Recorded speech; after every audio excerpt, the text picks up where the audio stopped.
لیکن قدر نہیں ہے، نہ اسلام کی قدر ہے، نہ قرآن کی قدر ہے، نہ اللہ کی معرفت ہے، نہ رسول کے کام کو جانتے ہیں، رسول کے نام کو جانتے ہیں، کام کو نہیں جانتے۔ باہر اب وہ کہنے لگا وَإِنِّي لَأَظُنُّهُ مِنَ الْكَاذِبِينَ، فرعون کہہ رہا نہیں میں تو سمجھ رہا ہوں کہ تم تو جھوٹے ہو، نعوذ باللہ من ذالک۔ اللہ تعالیٰ نے پھر ذکر فرمایا کہ کس طریقے سے ہم نے اس کو ہلاک کر دیا۔ پھر وہ آیتیں بعد میں آ رہی ہیں کہ ایک گروپ آیا 20-30 علماء کا، نبی صلی اللہ علیہ وسلم سے ملاقات ہوئی، بات چیت ہوئی، ایمان لائے، قرآن سن کر رو پڑے۔ آج بھی میں اللہ کا آخری پیغام کلام ہم سے جو خطاب کرتے ہوئے اللہ نے ہم سے خطاب کیا ہے، ہمارے لیے ہدایت دی ہے، سورہ مائدہ پڑھیے آیت نمبر 82-83 کے اندر۔ اگر یہ اہل کتاب عیسیٰ علیہ السلام کے ماننے والے وَإِذَا سَمِعُوا الْقَوْلَ، اگر وہ اسے سن لیں جو ہمارے رسول پر ہم نے نازل کی ہے، تَرَىٰ أَعْيُنُهُمْ تَفِيضُ مِنَ الدَّمْعِ، ان کی آنکھوں سے آنسو نکل آئیں گے۔ کہاں کر رہے ہیں میں تبلیغ آپ؟ ابھی تو ہماری تبلیغ تو مسلمانوں کے بیچ میں ایک دوسرے کو سننے سنانے میں چل رہی ہے۔ جس دن ہم ارادہ کریں گے کہ ہم میں جن جن کو اللہ نے جو جو صلاحیتیں دی ہیں اپنوں کے علاوہ غیر مسلموں تک رسول اللہ صلی اللہ علیہ وسلم کے لائے ہوئے اس قرآن کے پیغام کو پہنچائیں گے، تو پھر دیکھیں گے دنیا میں کتنے بڑے پیمانے پر تبدیلی آئی۔ یہ ایسا بھی نہیں ہے کہ کوئی کام نہیں کر رہا ہے، لیکن جتنے پیمانے پر کام کرنے کی ضرورت ہے اس کا 2-4% بھی ہم انجام نہیں دے رہے۔ بہرحال انہوں نے تو صاف جواب دیا، لنا اعمالنا ولکم اعمالکم سلام علیکم لا نبتغی الجاہلین۔ ہمارا کام بھی اتنا ہی ہے، ہمارا کام پیغام کو پہلے سمجھا دی، کسی سے بات کرنے سے پہلے بتا دیجیے بھائی میں تیرا یہی خواہ ہوں، ہمدرد ہوں، دوست ہوں، میں ایک بات پیش کرنا چاہ رہا ہوں میرے عقیدے کی، سن لو، صرف سن لو، اس پر غور کرو، چاہو قبول کرو، چاہو تو نہیں۔ اسلام طاقت کے بل پر کبھی بھی کسی پر مسلط نہیں کیا جا سکتا۔ ایک اور آیت، آنے والی آیت اللہ تعالیٰ نے ایڈوانس میں ہوتا ہے، یوں ایڈوانس تو نہیں تھی، بعد میں لگتا ہے کہ جب حضرت ابو طالب کا آخری وقت آیا تو نبی صلی اللہ علیہ وسلم کی بڑی تمنا تھی کہ وہ ایمان لائے۔ بہرحال اللہ تعالیٰ نے ایک بات بتا دی نبی صلی اللہ علیہ وسلم کو، اِنَّكَ لَا تَهْدِي مَنْ أَحْبَبْتَ،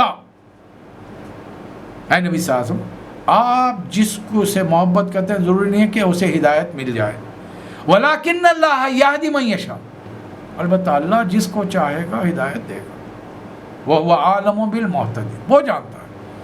اب اللہ نے تقدیر جس جس کی لکھ کے رکھی ہے اس میں میں کچھ نہیں کر سکتا، آپ کچھ نہیں کر سکتے۔ ابراہیم علیہ السلام کا باپ کہاں جائے گا؟ نوح علیہ السلام کی بیوی بیٹا کہاں جائے گا؟ لوط علیہ السلام کی بیوی کہاں جائے گی؟ باوجود یہ کہ فرعون کی بیوی ہے حضرت آسیہ کہاں جائیں گے؟ جنت۔ بقایا وہ نبیوں سے تعلق رکھنے والے جہنم میں جائیں گے۔ بہرحال یہ فیصلہ ہمارا نہیں ہے اور نہ بھی فیصلہ ہوا ہے۔ بہت سارے لوگ آپ سے سوال کریں گے حضرت علی کی محبت میں کیا ان کے والدین، حضرت علی کے والدین جہنم میں جائیں گے نعوذ باللہ؟ ارے بھائی فیصلہ میرا ہے، آپ کا ہے، کس کا ہے؟ قیامت میں ہوگا نا، ہمیں نہیں معلوم۔ سیدھی سی بات یہ ہے کہ فیصلے ابھی نہیں ہوئے، فیصلے قیامت میں ہوں گے۔ یغفر لمن یشاء ویعذب من یشاء، اللہ جس کو چاہے گا معاف کر دے گا، جس کو چاہے نہیں معاف کرے، ہمارے ہاتھ میں نہیں۔ مکے والے اصل میں ایمان لانا کیوں نہیں چاہتے؟ آج دنیا والے ایمان لانا کیوں نہیں چاہتے؟ مکے والوں کا معاملہ سن لیجئے، قالوا ان نتبع الہدی ما کا نتخطف من ارضنا، اگر آپ کی ہدایت کی ہم پیروی کر لیں گے تو زمین میں ہمارے کو جگہ نہیں ملے گی جینے کی، ہر کوئی ہم پر ٹوٹ پڑے گا۔ اور آج لوگ کیوں نہیں مانتے؟ ان کی آزادی میں خلل پڑ رہا ہے۔ ایک ملک کی 25% آبادی حرامیوں پر مشتمل ہے، انلیگل چائلڈ۔ کیسے آ گئے؟ نکاح نہیں ہے وہاں پر، آزاد تعلقات ہے، کون کس کے ساتھ ہے آپ کچھ نہیں کہہ سکتے۔ اب آج جا کر اسلام کی بات کریں گے اس عورت کو جو کم سے کم کپڑوں میں دکھائی دینے میں اپنی خوبصورتی اور اپنی جاذبیت سمجھتی ہے، اس کو پردے میں رکھنا چاہیں گے تو وہ لوگ قبول کر لیں گے۔ فری سیکس سوسائٹی کے اندر آپ جا کر اسلام کی سزائیں رجم 100 کوڑے مان لیں گے اس کو؟ جن لوگوں نے ایک موٹو بنایا کہ بس مالدار کو مالدار بننا ہے کیپٹلزم کے ذریعے، لیکن اسلام اس کی دعوت نہیں دیتا۔ مساوات قائم کرو، معاشی مساوات ہونی چاہیے۔ تم کو اللہ نے 10 روٹیاں کھانے کے لیے دی ہیں، ایک آدھ غریب کو بھی کھلاؤ۔ کتوں کو تو کھلا رہے ہو، بلیوں کو کھلا رہے ہو، انسانوں سے تم بے خبر ہو۔ اصل ان کو ڈر ہمارے ازم سے ہے۔ ہم جن چیزوں کو نافذ، میرے اور آپ کے نماز پڑھنے سے انہیں کوئی پریشانی نہیں ہے، صرف نماز پڑھیے، وہ مسجدوں کو دھلا کر کارپیٹڈ کر کے دیں گے ہم کو، سڑکوں کو دھلا کر وہاں چٹائیاں بچھا کر دیں گے، پڑھیے عیدوں کی نماز ہے، جمعہ کی نماز ہے۔ آپ کے میرا روزہ رکھنے سے انہیں تکلیف نہیں ہے۔ بڑے بڑے راشٹرپتی بھون کے اندر، وائٹ ہاؤس میں دعوتیں ہوں گی ہمارے علماء کی، ہمارے بڑے لیڈروں کی، افطار کی دعوتوں پہ وہ ساتھ بیٹھ کے کھا کر یکجہتی کا مظاہرہ کریں گے۔ لیکن کبھی آپ حج پہ جانا چاہیں، نو ایشوز، اتنی آپ کو سبسڈی دیں گے کہ ہندوستان کا ہر غریب مسلمان حج کر سکے گا۔ لیکن صرف اتنا کہیے، ہم زکوٰۃ کا نظام قائم، زکوٰۃ دینا چاہتے ہیں ان کو کوئی پرابلم نہیں، بانٹیے، اکیلے کر بانٹیے، سسٹم قائم نہیں ہونا چاہیے۔ جس دن تم نے زکوٰۃ کا نظام قائم کیا، اس دن سود کا نظام اپنی موت مر جائے گا۔ جس دن برائی کرنے والے کو تم نے رجم کی سزا دی، کوڑے مارے، اس دن سے برائی ختم ہو جائے گی۔ وہ تو یہ نہیں چاہتے، سسٹم کے مخالف ہے، ورنہ ہم سے کوئی دشمنی نہیں۔ تو اللہ فرما رہا ہے، یار اس سے پہلے کتنی بڑی بڑی بستیاں اور طاقتور کھانے پینے والے لوگ تھے، معیشت پر، اپنی اکانومی پر اتراتے تھے۔ آج کہاں ہیں وہ بستیاں؟ ویران پڑی ہیں۔ اور آج کی بات ہے، آج 4 جون 2020 دنیا لاک ڈاؤن کا شکار، ہر ملک کے اندر اس وقت اکنامکلی ڈیزاسٹر آیا ہوا ہے۔ کیا ہو گیا؟ پالیسیز کہاں گئیں؟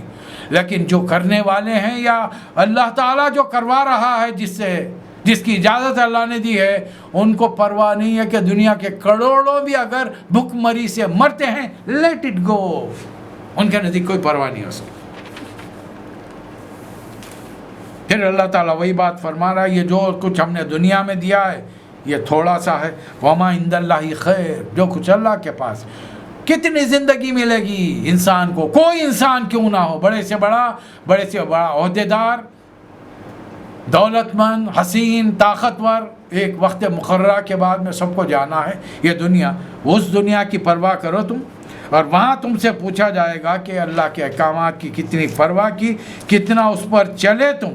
پھر اللہ نے آخر میں مثال دی، دولت کے پیچھے پڑے رہے تو ان قارون کان من قوم موسیٰ، قارون مسلمان تھا، موسیٰ علیہ السلام کی قوم میں سے تھا، لیکن دولت مل گئی، جا کر غیروں سے مل گیا۔ آج ہمارے کتنے جا کر غیروں سے ملے، تلوے چاٹتے ہیں ان کے، ان سے ملاقات کے لیے ترستے ہیں، ہاتھ ملانے کے لیے ترستے ہیں، چھپ چھپ کر ملاقاتیں کرتے ہیں۔ وجہ دنیا میں تھوڑا کھانے کمانے عیش کرنے کے موقع مل جائیں گے، کتنے کیا عیش ملے گا؟ چلیے کروڑوں کی دولت آپ کے اکاؤنٹ میں ٹرانسفر کر دی، غذا کی مقدار بڑھ گئی، پہلے 2 روٹی کھاتے تھے اب 10 کھا رہے ہیں، پہلے 1 مرغی کھاتے تھے اب 10 مرغی ایک وقت میں ڈکار جا رہے ہیں، پہلے 2 میٹر کے کپڑے میں جسم ڈھکتا تھا اب 15-20 میٹر کا کپڑا اوڑھ رہے ہیں، پہلے 6 فٹ کی چارپائی پر سوتے تھے اب 15 فٹ کے بیڈ کے اوپر سارے محل میں چکر مارتے پھرتے۔ فرق کیا ہو گیا؟ ایک آدمی کے جو ریکوائرمنٹ ہیں اب بھی وہی ہیں، لیکن ہوس۔ اور اس کے بارے میں رسول اللہ صلی اللہ علیہ وسلم نے کیا فرمایا؟ انسان کا پیٹ صرف قبر کی مٹی بھر سکتی ہے، ورنہ انسان اتنا حریص ہے کہ سونے کا ایک پہاڑ دے کر تمنا کرے گا ایک دوسرا بھی ہوتا تو کتنا اچھا ہوتا۔ ایک وادی اگر سونے کی ملے گی تو تمنا کرے گا ایک وادی اور مل گئی تو کیا ہوتا۔ چلیے ایک وادی دے دی، 50 کلو سونا آپ کو مل گیا، 3 دن کھانا نہیں ملے گا، کیا ہوگا؟ موت کے خوف سے ایک روٹی کے وس وہ 25 کلو سونا آپ 2 روٹیوں کے لیے دے تاکہ زندگی مل جائے۔ تو پھر ایسی دولت کس کام کی کہ جو ہماری زندگی نہیں بچا سکتی؟ اس کو اللہ تعالیٰ نے کس دولت سے نوازا تھا؟ الفاظ سنیے، وَآتَيْنَاهُ مِنَ الْكُنُوزِ، کنز جمع ہے کنوز، خزانے دیے تھے کہ ان خزانوں کی ما ان مفاتحہ لتنوء بالعصبۃ اولی قوۃ، ان خزانوں کی چابیاں اٹھانے کے لیے طاقتور آدمیوں کا ایک جتھا تھا، گروپ تھا، صرف چابیاں اٹھانے کے لیے۔ ایک دن پورے تھاٹ کے ساتھ قوم کے سامنے لکھنا، جتنے سواریاں اس زمانے کی تھیں، سواریوں گھوڑوں کو سجا کر، بگیوں کو سجا کر، ساز و سامان، اپنے نوکر چاکر، غلاموں، کنیزوں، بیویوں، اولاد کے ساتھ پورا تھاٹ سے نکلا۔ ہم جیسے لوگ بستی کے کھڑے ہوئے تھے وہاں پر، اب جن کے دل میں دنیا سے رہتی ہے وہ تمنا کیا کہتے ہیں، ہاں اللہ یہ اگر مجھے مل جاتا تو کیا ہوتا۔ ارے وہ تو میں تو بہت بڑی بات بتا رہا ہوں آپ کو، ہم لوگوں کا حال کیا ہے، آفس میں کسی کو تنخواہ 5 ریال بڑھ گئی تو ہم کیا کہتے ہیں، لکی ہے، انکریمنٹ ہوگا کتنا، 5 ریال، اس کو بھی ہم لکی سمجھتے ہیں، اور یہ بھول جاتے ہیں کہ اللہ نے اس کے کام کے لحاظ سے اس کے دینا، اس کے بلکہ کام نہیں، اس کے ضرورت کے لحاظ سے بڑھا دیا اس کو۔ ہو سکتا ہے مجھے ضرورت نہیں ہوگی، اللہ نے نہیں بڑھایا، لیکن ہماری سوچنے کا اندر بڑا غرور کیا اور تکبر کیا۔ لوگوں نے کہا کہ اللہ نے تجھے دیا ہے، لوگوں کے ساتھ حسن سلوک کر۔ اس کا جواب تھا نہیں یہ کون کہتا ہے، اللہ نے دیا، انما اوتیتہ علی علم عندی، وہ جو نالج، وہ جو صلاحیت، قابلیت میرے پاس ہے، اس کی بنیاد پر یہ مجھے ملا ہے، دیا ویا کسی نے کہی۔ اللہ کو جلال آیا، دوسرے دن حکم ہوا زمین کا وہ خطہ زمین میں دھسا چلے جائے جہاں اس کا محل تھا۔ اور حدیث میں ہمیں ملتی ہے بات کہ ابھی بھی قارون زمین میں دھسا چلا جا رہا اپنے محل کے ساتھ، قیامت تک دھسا چلا گیا۔ اب وہ لوگ جو کل اس کے شان و شوکت کو دیکھ رہے، کہہ رہے تھے کہ کاش ہم کو بھی وہی ملتا، آج کہنے لگے الحمدللہ اللہ نے بچا لیا، ورنہ ہم کو بھی عذاب کا شکار کرنا، عذاب کا شکار ہونا پڑتا۔ فَخَسَفْنَا بِهِ وَبِدَارِهِ الْأَرْضَ، اس کو زمین میں دھسا دیا گیا۔ بہرحال اللہ رسول اللہ صلی اللہ علیہ وسلم کو تسلی دیلا، اِنَّ الَّذِي فَرَضَ عَلَيْكَ الْقُرْآنَ لَرَادُّكَ إِلَىٰ مَعَادٍ، اے نبی صلی اللہ علیہ وسلم، جس نے آپ پر، اللہ نے آپ پر یہ قرآن فرض کیا وہ آپ کو ایک بہترین انجام تک پہنچائے۔ اسی لیے رسول اللہ صلی اللہ علیہ وسلم نے ہم سے، امتیوں سے خطاب کر کے فرمایا، ان اللہ یرفع بہذہ الکتاب اقواما ویضع بہ الآخرین، اللہ اس کتاب کو تھام لو گے دنیا کا امام بنائے گا، چھوڑ دو گے ذلیل کر کے رکھ دے گا۔ تو اے نبی صلی اللہ علیہ وسلم کیا کیجئے آپ، وَدُعُ إِلَىٰ رَبِّكَ، اپنے رب کی طرف دعوت دیجئے، یہ ہے دعوت کا کام جو مجھے اور آپ کو کرنا ہے۔ وَلَا تَكُونَنَّ مِنَ الْمُشْرِكِينَ، شرک مت کیجئے، اور زندگی میں امتیوں کو تعلیم دیجئے، وَلَا تَدْعُ مَعَ اللَّهِ إِلَٰهًا آخَرَ، صرف اللہ کو پکارے، اللہ کے علاوہ کسی کو نہیں۔ اس لیے رسول اللہ صلی اللہ علیہ وسلم نے کیا فرمایا حدیث میں، تمہارے جوتی کے تسمے بھی ٹوٹ جائیں وہ بھی اللہ سے مانگو۔ کون ہے وہ، لا الہ الا ہو، اس کے علاوہ کوئی معبود نہیں، کل شیء ہالک الا وجہ، کائنات کی ہر چیز کو فنا ہے، ہلاکت ہے، موت ہے، سوائے اللہ کی ذات۔ لہ الحکم، حکم اسی کا، وَإِلَيْهِ تُرْجَعُونَ، اور پوری کائنات پلٹ کر اسی کی طرف جائے گی۔ آج اس سورے پر ہم آج کے پروگرام کا اختتام کرتے ہیں۔ شعب ابی طالب کی گھاٹی سے مقاطعہ، سوشل بائیک آؤٹ کیسے ختم ہوا، اور نبی صلی اللہ علیہ وسلم کو پھر کیا کیا اور اللہ تعالیٰ نے امتحانوں سے گزارا، اس پر گفتگو اگلے پروگرام میں ہوگی۔ اللہ تعالیٰ مجھے اور آپ کو توفیق عطا فرمائے۔ وآخر الدعوانا ان الحمد للہ رب العالمین۔